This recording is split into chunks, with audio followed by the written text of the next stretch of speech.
దోషిగా కాంగ్రెస్ పార్టీ మీరు కుమ్మక్కి సిబిఐతో కలిసి రాజశేఖర రెడ్డి గారిని ఈరోజు దోషిగా పెట్టడం జరిగింది. మరి జగన్ బాబుని ఈరోజు దోషిగా, జగన్ బాబుకి ఏమిటి సంబంధం? ఆయన ఎంపీనా, ఎమ్మెల్యేనా, ఆయన ఏమన్నా అధికారా, మినిస్టరా? ఎందుకు ఈరోజు జగన్ బాబును దోషిగా మీరు నిలబెట్టారు? 10 నెలలు మరి ఆయన తీసుకొచ్చి కోర్టుల్లో వేసి 10 నెలలు ఎంక్వైరీ చేశారు. అది కాదని చెప్పి బై ఎలక్షన్స్ ఇవ్వలేమా అని చెప్పి 15 రోజుల ముందుగా ఆయన్ను అన్యాయంగా అక్రమంగా జైల్లో పెట్టడం జరిగింది. ఈ రోజుకు 175 రోజులు అవుతా ఉంది జగన్ బాబును అరెస్ట్ చేసి. మరి మీరు ఏమైనా చెప్పగలుగుతారా? మీరేమైనా న్యాయవంతులా, నీతివంతులా? మరి మీకు ప్రజలు 1999 సంవత్సరం నుంచి ప్రజలు ఇంతవరకు 13 ఏళ్లలో మీకు శిక్ష విధించారు, కానీ మీకు అర్థం కావడం లేదు. 2012 సంవత్సరంలో 50 అసెంబ్లీ స్థానాలకు ఎలక్షన్లు జరిగితే అందులో సగం స్థానాలు డిపాజిట్ లాస్ చేసుకున్నారు, అయినా మీకు అర్థం కావడం లేదు. 2 పార్లమెంటు స్థానాలకు ఎలక్షన్లు జరిగితే దాంట్లో కూడా మీకు అర్థం కావడం లేదు, డిపాజిట్ లాస్ అయింది. మరి ఇంకొక నేరారోపణ చేస్తా ఉన్నారు. జగన్ బాబు టన్నులకు డబ్బులు ఇచ్చి మీ ఎమ్మెల్యేలందరినీ కొంటా ఉన్నాడని చెప్పి మాట్లాడుతూ ఉన్నారు. ఇవాళ మరి ఆ రోజు ఎన్టీ రామారావు గారు మీరు పోటీ చేశానన్న మీరు తెలుగుదేశం పార్టీలోకి పోయారు. ఆ రోజు ఎన్టీ రామారావు గారు మీకు ఎన్ని కోట్లు ఇచ్చారని అడుగుతా ఉన్నాను ఇవాళ. అంతేకాకుండా మరి ఎన్టీ రామారావు గారిని పడగొట్టడానికి ఆ రోజు వైస్రాయ్ హోటల్లో ఎమ్మెల్యేలందరినీ పెట్టారు. ఆ ఎమ్మెల్యేలందరికీ ఎన్ని కోట్లు ఇచ్చారని అడుగుతా ఉంది. మీకు ప్రజలు ఎన్నుకోబడిన నాయకులు మీ కళ్ళకు ఎలా కనబడుతున్నారని అడుగుతా ఉన్నాను ఇవాళ. మరి ఇంకో మాట మాట్లాడుతా ఉన్నారు, విశ్వసనీయత గురించి మాట్లాడుతా ఉన్నారు. విశ్వసనీయతకు మీకు అర్థం తెలుసా అని అడుగుతా ఉన్నా.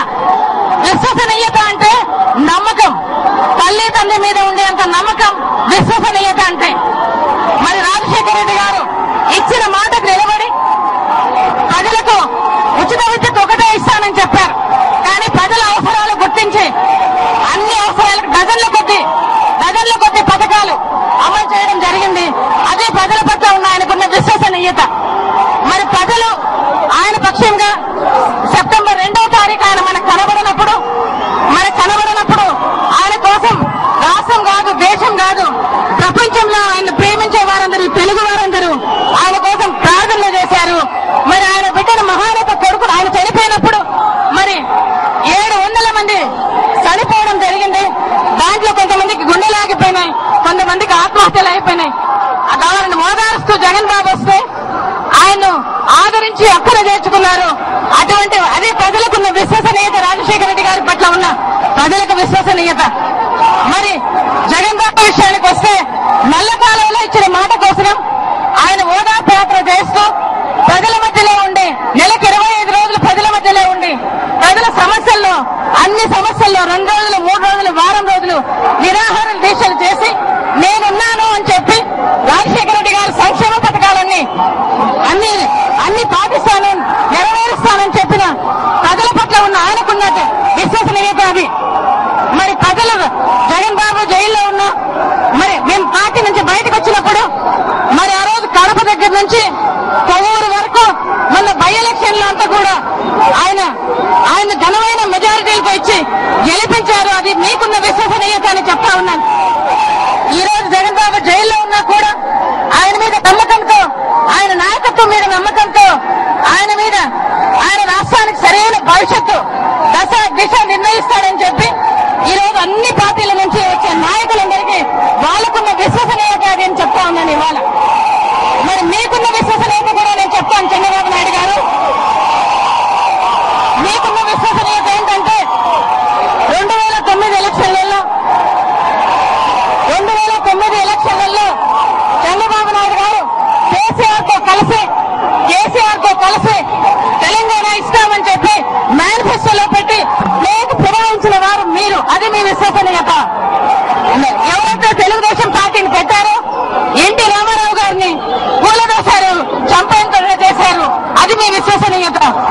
ఎన్టీ రామారావు గారు తెలుగుదేశం పార్టీ ఎందుకు వచ్చిందని ఏ వాగ్దానాల మీద తీసుకొచ్చారో, ₹2 కిలో బియ్యం పథకం గాని, మద్యపాన నిషేధం గాని మీరు అధికారంలోకి వస్తేనే తుంగలో తొక్కారు. అది మీ విశ్వసనీయత అని చెప్తా ఉన్నా ఇవాళ.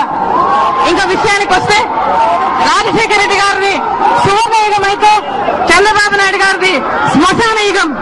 మరి ఇప్పుడు ప్రభుత్వం మరి ఏం చేస్తా ఉందో నాకైతే తెలియదు.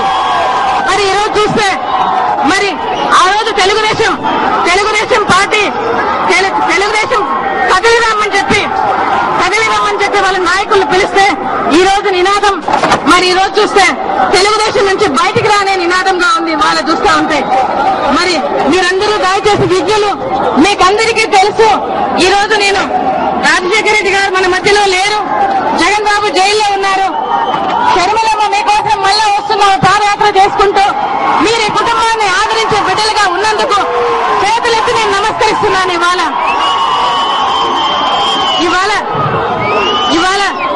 మీకందరికీ మరొకసారి నేను చేతులెత్తి నమస్కరిస్తూ మిమ్మల్ని అందరినీ అభినందిస్తూ ఆశీర్వదిస్తూ నేను సెలవు తీసుకుంటున్నాను.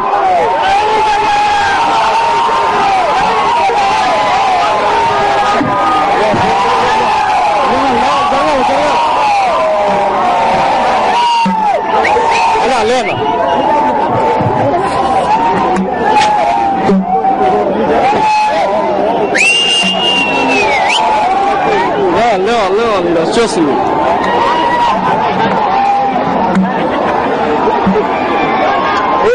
ఊరి పెడతాయా